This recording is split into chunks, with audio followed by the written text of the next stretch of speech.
So the war in West Asia has crossed 100 days. There has been a heavy damage on Iran's economy. But somehow Iran has managed to sustain. Iran's economy has not yet collapsed completely. And let us look into the reasons why that has happened. Why has Iran's economy not collapsed? So even before the war, there were heavy sanctions on Iran. There was high inflation in the country. Iran's currency was weak. We were witnessing the free fall of the Iranian rial. Unemployment in the country was quite high, and Iran saw almost negligible foreign investments. So when the war began, it was expected that Iran's economy would completely collapse. It was expected that oil exports will stop, Iran's revenue will dry up, there will be massive shortages in the country.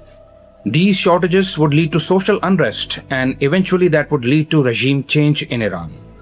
It was expected that all this would happen once the war starts. But as we can see, nothing of the sort happened. Iran demonstrated a surprising level of resilience. And one of the major reasons is that Iran has decades of experience surviving sanctions. Iran has lived under sanctions for more than 40 years. It has developed alternative trading networks. Iran has developed several smuggling routes. In an attempt to isolate Iran, Iran was completely cut off from the Western financial system. But to navigate through it, Iran developed informal financial systems. It developed domestic manufacturing capabilities. So in a way, Iran adapted to economic isolation. In a way, Iran learned to operate outside Western financial system. It transformed itself into a sanctions-resistant economy. That is why the US has not been able to strangle Iran's economy even after 100 days of war.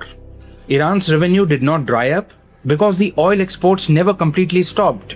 Iran kept selling its oil through indirect channels. The revenue kept flowing. So Iran had enough money to keep functioning. Not to forget, Iran has been preparing for this war for decades. That is the reason it gave a surprising retaliation after US strikes. Iran mastered the asymmetric warfare tactics. It had built a huge inventory of drones and missiles, which it effectively used against Israel and the US.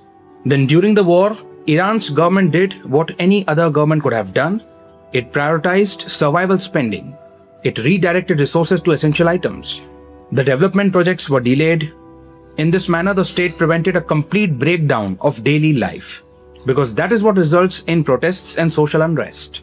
Another main factor is that the war created a temporary political unity within Iran. The US and Israel tried a lot to engineer protests. If you remember, before the war, they even managed to do so. There were massive protests in Iran. The US was asking protesters to overthrow their government. The protesters were told, "Take over your government, the help is arriving." But the help never came. The US bombed Iran left, right and center.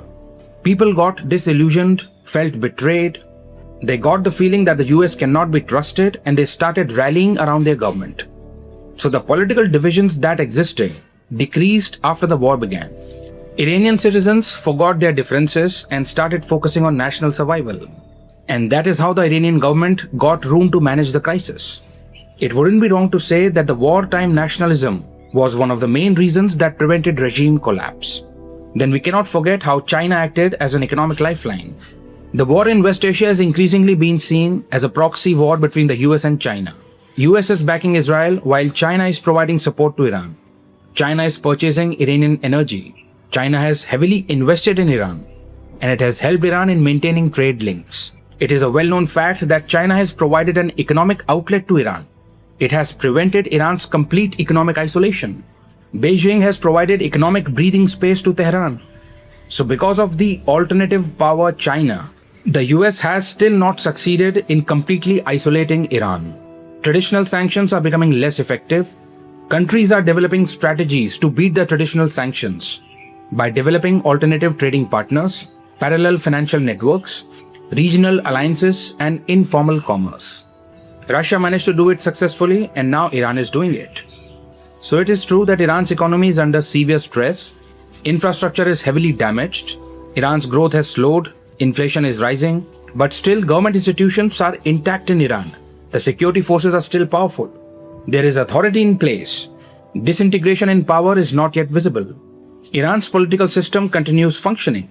So yes, because of the war, Iran's economy has gone under a shock, but yet it has not completely collapsed.